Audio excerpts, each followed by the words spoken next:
Kisah Nabi Musa alaihi salam. Bani Israel menyembah patung anak sapi.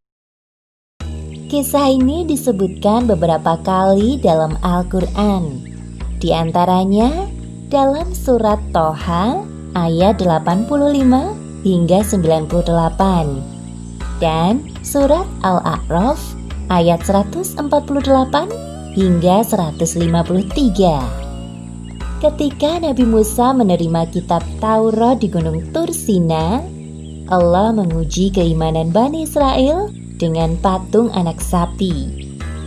Seperti yang disebutkan dalam Al-Quran, surat Toha ayat 85, Dia, Allah, berfirman, "Sungguh, kami telah menguji kaummu setelah engkau tinggalkan, dan mereka telah disesatkan oleh Samiri." Setelah kepergian Nabi Musa, Bani Israel tidak mau patuh pada perintah Nabi Harun. Bahkan, Nabi Harun diancam akan dibunuh jika terus mengajak mereka berbuat baik. Sungguh, Bani Israel adalah kaum yang zalim. Di antara mereka ada seseorang yang bernama Samiri. Ia berusaha mempengaruhi Bani Israel agar mau menyembah patung yang dibuatnya. Patung tersebut terbuat dari emas, berbentuk seperti anak sapi. Orang-orang percaya bahwa patung anak sapi itu adalah Tuhan karena patung tersebut dapat mengeluarkan suara. Padahal sebenarnya suara itu berasal dari hembusan angin yang masuk ke dalam rongga patung dengan teknik yang dibuat oleh Samiri. Nabi Harun geram melihat kesesatan yang dilakukan Samiri dan Bani Israel lainnya. Beliau pun mengingatkan mereka dengan lemah lembut. "Wahai kaumku, mengapa kalian menyembah benda tidak bernyawa itu? Sudah lupakah kalian kepada Allah, Tuhan semesta alam?" "Sudahlah Harun, engkau diam saja. Selama Musa belum kembali, kami tidak mau mematuhi perintah Nabi yang lemah sepertimu." Iya benar. Lagi pula kami telah menemukan Tuhan yang sebenarnya. Dia Tuhan yang dapat bersuara.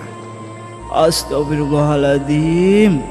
Dengan mudahnya kalian menukar keimanan kalian kepada Allah dengan patung anak sapi ini. Sungguh kalian benar-benar telah berbuat zalim.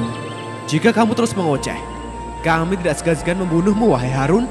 Andai Musa mengetahui kesesatan ini, pasti dia akan murka kepada kalian. Nabi Harun sangat sedih dan kecewa melihat kaumnya menyembah patung anak sapi yang dianggap sebagai Tuhan mereka. Ya Allah, jadi selama ini mereka tidak benar-benar bertaubat. Setelah 40 malam berlalu, Nabi Musa kembali ke tengah-tengah kaumnya. Beliau sangat marah sekaligus sedih melihat perubahan yang terjadi dengan kaumnya.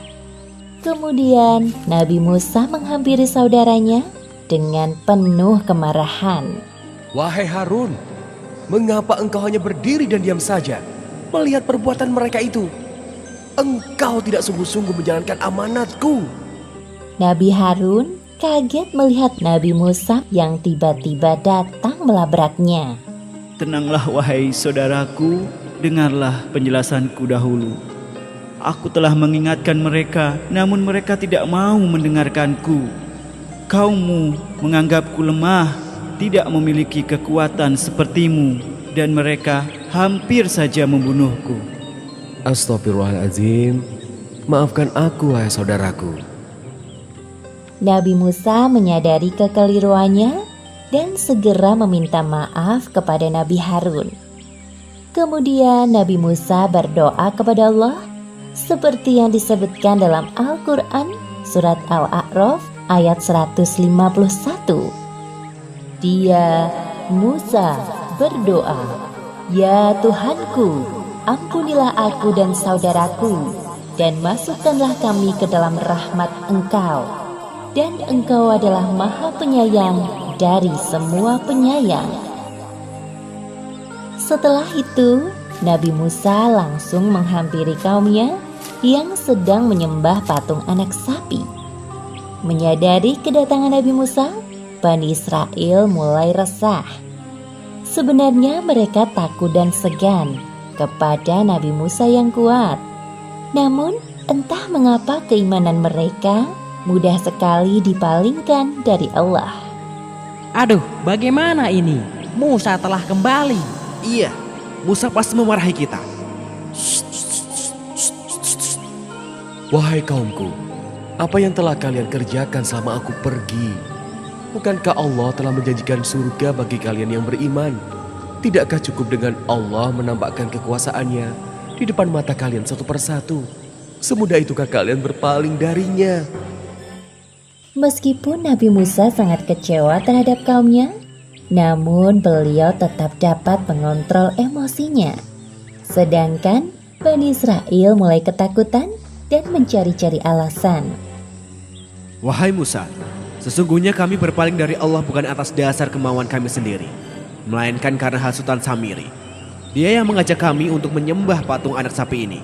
Iya benar, salahkan saja Samiri.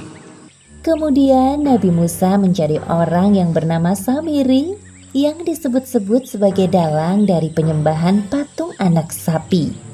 Wahai Samiri, benarkah apa yang mereka katakan? Jika benar, apa yang membuatmu berani melakukan hal tersebut? Aku mengetahui sesuatu yang tidak mereka ketahui. Dengan semua pengetahuan yang aku miliki, maka jadilah patung anak sapi itu. Mendengar jawaban Samiri, Nabi Musa semakin geram. Beliau pun mengusir Samiri dari tempat itu. Samiri meninggalkan tempat tersebut sambil menundukkan kepala. Kemudian, Nabi Musa mengutus kaumnya untuk membakar patung anak sapi dan membuang abunya ke laut. Seperti yang disebutkan dalam Al-Quran, Surat Toha ayat 98. Sungguh, Tuhanmu hanyalah Allah, tidak ada Tuhan selain Dia, pengetahuannya meliputi segala sesuatu. Demikianlah akhir kisah Bani Israel yang menyembah patung anak sapi. Pelajaran yang dapat kita ambil dari kisah tersebut diantaranya adalah: pertama, apabila kita melakukan kesalahan kepada orang lain, segeralah meminta maaf kepadanya agar tidak terjadi permusuhan. Kedua, jangan sekali-kali kita mengakui adanya Tuhan lain selain Allah, karena hal tersebut termasuk perbuatan syirik yang dosanya tidak akan diampuni oleh Allah. Wallahu a'lam bishawab.